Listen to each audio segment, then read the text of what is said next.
तो दोस्तों आज हम बात करने वाले हैं 10th CBSE फर्स्ट फ्लाइट जो हमारी बुक है उसके थर्ड चैप्टर के बारे में, जिसका नाम है his first flight. Third chapter के दोस्तों दो पार्ट हैं, टू स्टोरीज अबाउट फ्लाइंग इस चैप्टर का नाम है। जो हमारे पास फर्स्ट पार्ट है वो है his first flight and it is written by Liam O'Flaherty. And यहाँ पे जो राइटर हैं हमारे लाइम ऑफ फ्लैटी हैं वो हमें बताते हैं कि द रीडर हियर बेसिकली जब हम इस स्टोरी को पढ़ते हैं तो हमें एक यंग सीगुल के बारे में कहानी बताई जाती है जो जिसको उड़ने से बहुत डर लगता था। अब यहाँ पे एक चीज़ बहुत ही ज़्यादा डीप मीनिंग रखती है कि एक वो बर्ड होता है सीगुल, और अगर कोई बर्ड है और वो उड़ने से डरेगा तो उसकी लाइफ का हम समझ सकते हैं कि उसकी लाइफ कैसी होगी। तो सिंपली यहाँ पे हमें ये बताया जाता है इस स्टोरी के अंदर, जो कि बहुत ही एक डीप मीनिंग है हमारी लाइफ से रिलेटेड, कि अगर हम किसी चीज़ से डरते ही रहेंगे तो शायद हम उस चीज़ को लेकर कभी भी लाइफ के अंदर कामयाब नहीं हो सकते हैं। And it feels that it जो हमारा वो होता है सीगुल होता है उसको फील होता है, it feels that its wings are not strong enough to make it fly. उसे बार बार यही लगता रहता है इस यंग सीगुल बर्ड को कि जो उसके विंग्स हैं यानी कि जो उसके पंख है वो इतने स्ट्रॉन्ग नहीं हैं कि वो उड़ सकता है बहुत अच्छे से। और सबसे बड़ी बात क्या होती है कि उसके पेरेंट्स को इसकी बहुत ज़्यादा चिंता होती है, जैसे हमारे पेरेंट्स को भी हमारी चिंता होती है कि अगर आज हम लाइफ को नहीं समझेंगे, दुनिया को नहीं समझेंगे, या हमारी डिफ़िकल्ट सिचुएशन जो हमारी लाइफ में आती हैं, चाहे एकेडमिकली आती हैं, चाहे इमोशनली आती हैं, सोशियोलॉजिकली आती हैं, अगर हम उनका बहादुरी से सामना नहीं करेंगे तो हम कल को दुनिया को फेस कैसे करेंगे। यही चीज़ उसके पेरेंट्स को भी होती है कि अगर वो उड़ना नहीं सीखेगा तो वो सर्वाइव तो कर ही नहीं पाएगा और उसे कोई ना कोई जानवर जो होते हैं आसपास, वो कोई ना कोई जानवर उसे खा जाएगा। तो ये स्टोरी बहुत ही डीप मीनिंग रखती है, हमारी लाइफ से बहुत ज़्यादा रिलेटेड है ये स्टोरी। तो आइए इसके बारे में बात करते हैं ज़रा खुल के। तो दोस्तों ये जो स्टोरी है ये स्टार्ट होती है, स्टार्टिंग में हमें ये दिखाया जाता है कि जो यंग सीगुल है ये बहुत ही ज़्यादा फियर के अंदर होता है, बिकॉज़ इसके अंदर इतना करेज नहीं होता और इसको इतना विश्वास नहीं होता कि जो मेरे पंख है वो मेरा साथ दे भी पाएंगे या नहीं उड़ने के अंदर। तो ये उड़ने से बहुत ज़्यादा डरता है, he is very afraid of flying. And सबसे बड़ी बात क्या होती है कि उसके जो यंगर सिबलिंग्स होते हैं यानी कि जो उसके छोटे भाई बहन होते हैं, उनके जो पंख होते हैं वो इससे काफ़ी छोटे होते हैं, लेकिन फिर भी वो फियरलेसली यानी कि बिना डरे उड़ते रहते हैं। तो इस चीज़ से वो बहुत ज़्यादा दुखी होता है और अपने पेरेंट्स को देखता है, क्योंकि वो एक तरह से अगर देखा जाए वो अपने पेरेंट्स के ऊपर ही एक तरह से डिपेंड होता है अपने खाने के लिए, अपने सर्वाइवल के लिए। तो ये बहुत ही ज़्यादा यहाँ पे डीप उसको इम्पैक्ट करती है ये चीज़ कि जो उसके भाई बहन है वो उड़ सकते हैं लेकिन वो खुद नहीं उड़ सकता। और उसके पेरेंट्स उसके जो छोटे भाई बहन हैं उनको इस कला को सिखा रहे होते हैं, उड़ने की जो कला है, in the art of flying. वो अपने सिबलिंग्स को देखता है कि वो कितनी जल्दी वो सीख रहे हैं, उसको कितने जल्दी उसके अंदर वो मास्टर बन रहे हैं उस आर्ट ऑफ फ्लाइंग के। अब उसके जो पेरेंट्स होते हैं दूसरी तरफ जब उसको देखते हैं, क्योंकि पेरेंट्स के लिए तो उनके बच्चे हमेशा बराबर होते हैं, तो उसके पेरेंट्स ये कोशिश करते हैं कि यंग सीगुल भी इस चीज़ को सीखे, उड़ना सीखे, क्योंकि अगर वो नहीं सीख पाएगा तो आज नहीं तो कल वो किसी न किसी जानवर का शिकार हो जाएगा। तो जब उसके पेरेंट्स उसको ये सिखाने की कोशिश करते हैं, जब वो कहते हैं कि उड़ना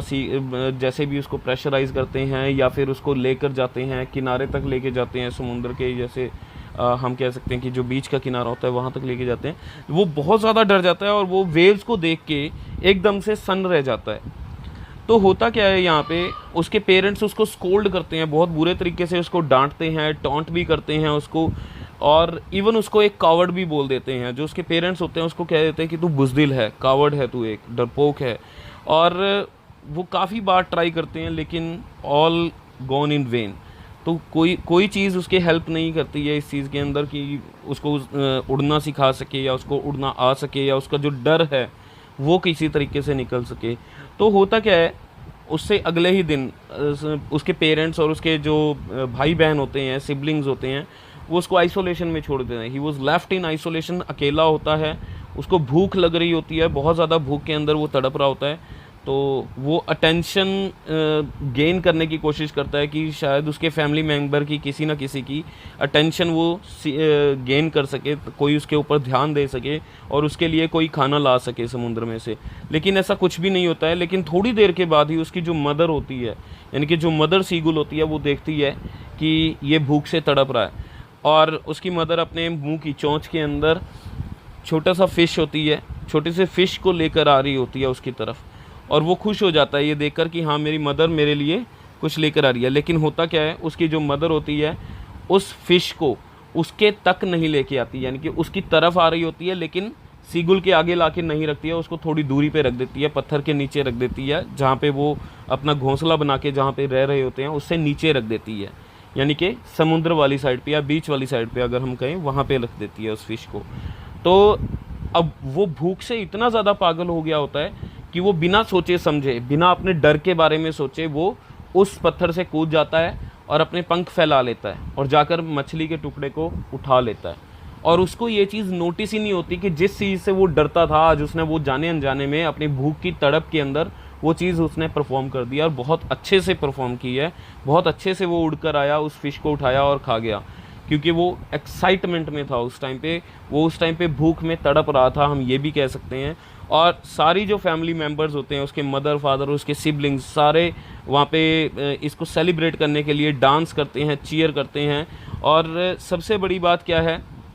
कि वो एक और अटैम्प्ट करता है, उसके बाद एक और अटैम्प्ट करता है, फिर एक और अटैम्प्ट करता है, समुद्र के अंदर जाता है, अपने आप को भिगोता है, फिर वो उड़ता है, बहुत अच्छे से वो अपने एक्शंस को परफॉर्म करता है। और ये स्टोरी यहीं पे ख़त्म होती है, जहाँ पे राइटर हमें ये बताने की कोशिश कर रहा है कि how he overcame his fear and realises, वो रियलाइज़ करता है, इस चीज़ को जानता है, अपने डर को वो जीत पाता है। और फिर वो उसको रियलाइज़ होता है कि जितना उसका डर था वो सिर्फ उसके दिल में था या उसके दिमाग में था, एक्चुअल में डर का कोई भी वजूद नहीं होता है। और यही लाइफ हमें सिखाती है। लाइम ऑफ लैटी ने बहुत ही खूबसूरत तरीके से हमें इस चैप्टर के थ्रू समझाया है कि जो डर है वो सिर्फ हमारे माइंड में होता है, डर हमारा कुछ बिगाड़ नहीं सकता है। अगर हम डर से एक कदम आगे चले जाएंगे तो ऑब्वियसली जीत हमारी होगी। मैं आशा करता हूँ कि आप सब लोगों को इस स्टोरी की जो ये समरी है और जो थीम मैंने समझाई है वो आप सब लोगों को समझ आई होगी। प्लीज़ इस वीडियो को शेयर कीजिए, लाइक कीजिए, और हमारे चैनल का साथ देने के लिए, हमारा साथ देने के लिए प्लीज़ हमें सब्सक्राइब करिए अगर आपने अभी तक सब्सक्राइब नहीं किया है इस चैनल को। Thank you very much.